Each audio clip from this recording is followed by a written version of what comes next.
夜色如水，进室内，魏无羡披着一身素白中衣，拢了拢泛着水汽的头发，走出帷帐。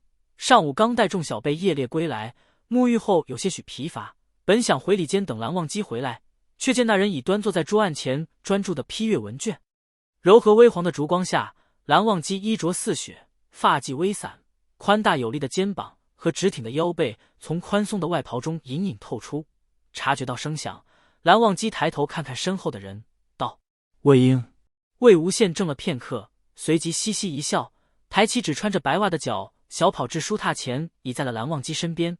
他看了看桌上的文卷，叹声道：“你们蓝家可真是严苛啊！我们上午刚回，下午就让小辈们交夜猎作业了，你晚上还要一本本批阅。”蓝忘机一手轻抚魏无羡的头发，吻了吻他的额角，柔声道：“此次你们所列邪祟颇有益处，我需尽快批完，明日早读讲与他们。你先休息吧。”温热的气息吐在耳边，魏无羡的腰已经软了半截。他靠在那人的胸前，伏在桌前，翻开还未批阅的夜猎笔记，道：“蓝湛，我陪你，就剩这3本了，我帮你批呀。”蓝忘机点头，将手中的笔递给他，又取出一支继续批阅。魏无羡也异常乖巧安静，细细读着手中文卷。一时间，进室内只听得到烛火燃烧之声。岂知一本尚未批完，魏无羡便开始犯困。他一手撑头，一手转着笔，扭脸看身旁的蓝忘机，想着自己的郎君怎么如此标致，岁月似乎格外眷顾他的容颜，而且灵力修为也是数一数二的好，心里痒痒的，脚下就开始跃跃欲试。魏无羡右脚蹭到蓝忘机身边，撩开他的衣摆探了进去，沿着他结实有力的大腿一点点摩挲。蓝忘机嘴角勾了勾，抽出魏无羡手中的笔，拿过最后半本笔记开始批阅，完全不在意那只脚已经沿着大腿勾上了他的腰。见蓝忘机不睬他，魏无羡那点胜负欲又开始作祟。他抬了抬腿，索性直接把脚附在了蓝忘机的胯间，用脚心轻轻摩擦。蓝忘机停下笔，扭头看着那张嬉笑得意的脸，无奈道：“别闹，坐好。”“我做的还不够好吗？我又没有像之前一样把脚放在桌上。”“那也不要放其他地方。”魏无羡故作疑问道：“我把脚放哪儿了？”一边说着，一边灵活地把脚探进那人的胯下。“要不然韩光君教我怎么做啊？”蓝忘机重重叹了口气，搁下笔，抓住了那只还在胡作非为的脚。魏无羡脚心怕痒，急欲抽回，又被干燥温热的手掌握住脚踝，拉开了双腿。两人拉拉扯扯之间，魏无羡半推半就地躺在坐榻上，蓝忘机顺着他骨细皮白的脚踝看过去，松松垮垮的中衣下摆早已盖不住那2条紧致匀称的长腿，腰带似细飞机地缠在腰间，扯开的衣领退下了肩膀，露出锁骨和肩膀。魏无羡手臂撑起上半身，故意把摇摇欲坠的衣襟挂在臂弯中，露出若隐若现的腰。他试图抽回还在蓝忘机掌中的脚踝，未果，便用脚趾轻轻点了下那人：“蓝湛，几天未见，有没有想我？”魏无羡一脸狡黠地望向他色浅却情深的双眸。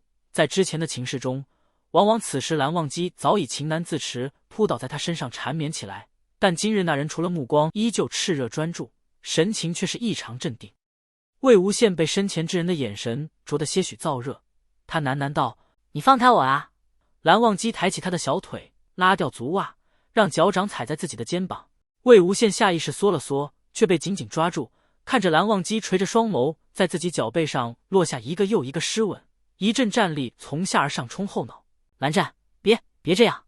魏无羡试图用另一脚蹬开他，也很快被禁锢在那人身侧，动弹不得。蓝忘机顺着脚背亲吻几回，便看着那人双腿微抖，圆润的脚趾舒爽到轻轻勾紧。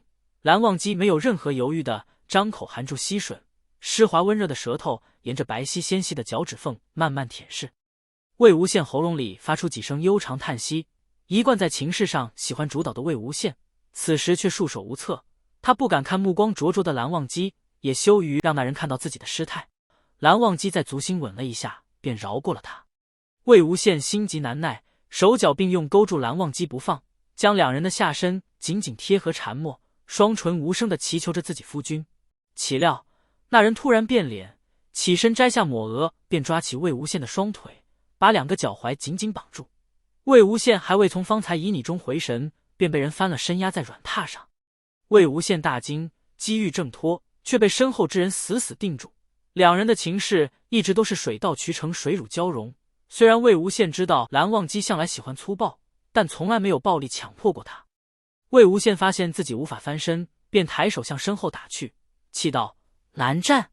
蓝忘机将打过来的手反扣在魏无羡腰后，俯下身子亲吻撕磨他的后颈，用充满情欲的嗓音低声却不容置喙道：“魏婴，你听话。”魏无羡感觉到蓝忘机的嘴唇在他的耳廓和脖颈间反复磨蹭，一路顺着线条优美的脊背吻到尾骨。加入本频道会员，听完整版。蓝湛，从2024年8月起，本频道每月12日的短篇福利将放在冰箱中，输入免费试听的账号密码就可以听了。但影片只保留1个月，下个月12日就会换成新的影片，所以记得订阅本频道，才不会失去免费试听的机会哟。啊，免费试听的账号密码放在本影片留言处，频道简介中也有。大家都成年了，自己动手找吧。蓝湛，我们继续啊。魏婴，你别说了。蓝湛，魏无羡踢了踢他，双眼湿红，哑着嗓子道：“你好粗鲁啊，我快被你弄死了，脚踝好像勒出血了。”你听话，我便不会如此。蓝忘机揉了揉纤瘦白皙脚踝处的红痕，俯身低头吻了上去。高潮过后的身体本来敏感，此刻又激得魏无羡哼鸣一声。他坐起身，看着那人虔诚温柔的模样，心头一热，便拉过他的肩膀，将二人的唇舌纠缠了一起。“我们回卧房，好不好？”魏无羡勾住蓝忘机的脖颈，道：“这榻好硬，硌得慌。”蓝忘机轻笑一声，追过来又咬上他的唇，随即便打横将人抱起来向内室走去。魏无羡在那人的臂弯中扭了扭，戏谑大呼着：“哎呀，蓝湛，我感觉有东西从后面流出来了！”哈哈哈！话未说完，人已经被压在床中。蓝忘机捏住他的下巴，居高临下道：“魏婴，别说了。”加入本频道会员，听更多完整版小说，感受望羡如何实践天天就是天天。